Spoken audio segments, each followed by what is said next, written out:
Semangat pagi Bapak Ibu. Pagi ini kita bahas tentang ozon. Apa pandangan Konsekarus tentang ozon? Nah Bapak Ibu, kita pada saat kita melihat suatu hal yang berkaitan dengan tubuh kita atau apapun di alam semesta ini, kita harus tahu tentang apa sih struktur apa yang kita bicarakan itu. Nah kalau ozon itu adalah O3. O3 itu adalah 3 molekul oksigen berikatan dan itu tidak stabil. Nanti saya share ya gambar seperti apa. Sedangkan molekul stabil oksigen itu adalah O2. Nah pada saat dia menjadi O3, maka dia akan mencari kestabilan. Sehingga ozon itu adalah suatu oksidator yang sangat kuat, bahkan lebih kuat dari oksigen. Apa tujuannya? Supaya dia bisa menjadi molekul yang lebih seimbang lagi. Nah pada saat kita menggabungkan ozon O3 ketemu dengan suatu zat lain, contoh dalam konteks tubuh kita adalah dengan air, karena pada saat ozon dimasukkan ke tubuh kita maka dia pasti bersatu dengan air, maka O3 plus H2O kan menjadi nanti adalah endingnya adalah H2O2 dan oksigen. Nah Bapak Ibu, inilah pentingnya pada saat terjadi H2O2 tadi, maka dia adalah senyawa radikal yang dia akan bisa men-trigger banyak kerusakan, banyak perubahan, baik itu di tingkat molekul bahkan atau di tingkat sel. Nah sekarang pertanyaannya, kenapa kok ada deklarasi Madrid tentang ozon?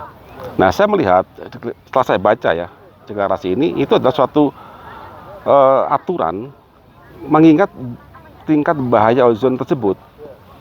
Bahkan saya baca di sini mereka membatasi dengan dosis rendah sekali, sekitar 5 mikrogram sampai 10, mungkin maksimal 60 mikrogram per mililiter itu dosisnya.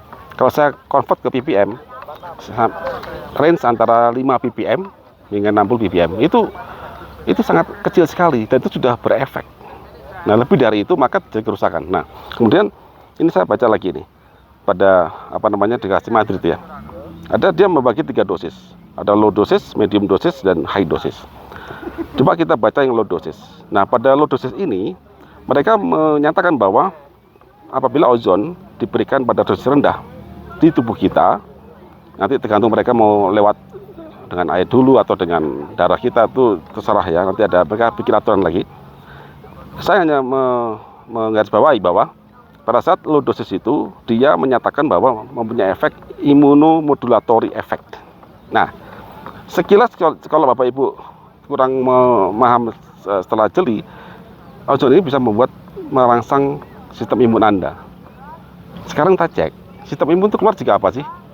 Yang jelas jika ada inflamasi kan, atau ada kuman. Nah ada 2, kuman atau inflamasi. Kalau kuman jelas, sistem imun kita melihat jika ada sesuatu protein yang dikenal oleh dia sebagai musuh. Yang kedua, jika ada kerusakan. Jadi pada saat Anda merusak sesuatu di tubuh Anda, maka akan ada sistem imun yang keluar. Jika Anda anggap itu bagus ya terserah Anda. Tapi saya lihat, ya ngapain kita membuat kerusakan baru keluar sistem imun. Imun itu akan keluar sendiri, dengan cerdas sendiri, tubuh kita diatur sendiri, tanpa harus rusak. Biarkan dia bekerja secara cerdas dan cerdik ya. Yang kedua, medium dose ya. Dia juga menyatakan dalam deklarasi ini adalah pada medium dose, dia menjadi bisa merangsang ya tetap imunomodulatoris dan menstimulasi antioksidan enzim defense system. Sekali lagi perhatikan betul kata. Jangan dipotong sekedar ini untuk menstimulasi antioksidan enzim defense system. Bapak Ibu, antioksidan bawaan tubuh itu, bawaan sel itu poten sekali. Namanya super oxide dismutase itu di dalam sel. Jika di luar sel dalam darah Anda itu glutathione. Itu enzim bawaan tubuh dan sangat kuat sekali, tidak sembarangan. Jadi gini analoginya, ini aja dalam sehari-hari ya. Jika Anda di rumah negara kita kan ada pemadam kebakaran, apa aja pemadam kebakaran itu adalah antioksidan, itu aja ya. Anda bayangkan kapan PMK itu keluar? Ya jika ada kebakaran, maka Anda buat skema, ayo kita bakar yuk, dikit-dikit yuk, supaya keluar tuh pemadam kebakarannya. Ini analoginya, Anda menggunakan O3 ozon untuk membuat dengan dosis medium, maka akan terjadi oksidasi yang lebih besar, sehingga sistem imun sudah nggak lagi merespon. Jadi dia ini bukan gejala lagi imun lagi, Imun itu kayak polisi. Jadi pada saat Anda kasih low dosis, maka akan keluar sistem imun itu kayak polisinya. Tapi jika ada kebakaran lebih masif, pada medium dosis, yang keluar bukan lagi imun lagi, ditambah pemadam kebakaran. Nah, pemadam kebakaran itu dalam sistem kita itu namanya antioksidan enzim defense system. Dan dia keluar dari sembarangan. Lalu terus kita ngapain? Kita merangsang antioksidan, kita harus lihat dulu. Ini pasien yang datang ke Anda itu adalah pasien sudah banyak penyakit, sudah banyak inflamasi. Belum tentu loh pasien itu mampu untuk memproduksi antioksidan tuh, belum tentu loh. Karena antioksidan defense system itu enzimatik. Sekali lagi enzimatik, balik enzimatik. Berarti sel Anda harus bisa mendapatkan asam amino. Jika itu nggak bisa, nothing, ya, malah bahaya. Kemudian high dose, ya high dose. Nah, high dose ini digunakan untuk mereka yang ada infeksi. Lagi-lagi, berarti ozon itu akan bukan lagi sekedar membakar, ini membunuh.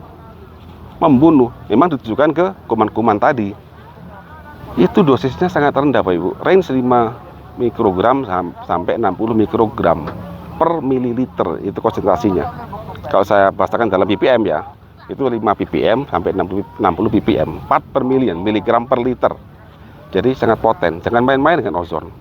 Nah, Bapak Ibu, terutama jika ada yang autoimun, Anda pakai ozon, imun Anda termodulasi pasti. Karena ya makin parah karena imun Anda itu nggak perlu Anda rangsang, dia sudah masalah. Ada something wrong di tubuh Anda tidak bisa lagi pakai ozon.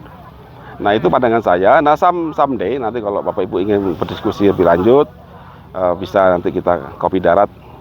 Saya tuliskan nanti reaksi kimianya. Apapun yang ada di dunia ini, Pak Ibu, ini adalah dunia ini. Sekarang saya lagi di Gunung Bromo. Yang kita lihat, kita rasakan di alam dunia materi itu tak lain tak bukan adalah semua atom-atom yang di tabel periodik itu dia berikatan. Dan ikatan dia itu mencari kestabilan. O3 itu tidak stabil. Dan dia mencari kestabilan. Itu hukum alam, itu algoritma tubuh. Manusia tidak punya kestabilan. Otomatis begitu ada suatu zat membuat dia tidak stabil, maka dia berusaha mencari kestabilan. Dan mencari kestabilan itu butuh effort, butuh energi, butuh sumber daya. Dan semua sudah diatur di tubuh kita. Ya, mungkin itu aja yang dari saya ya. Mungkin someday kita bisa bahas lagi. Salam dari Bromo.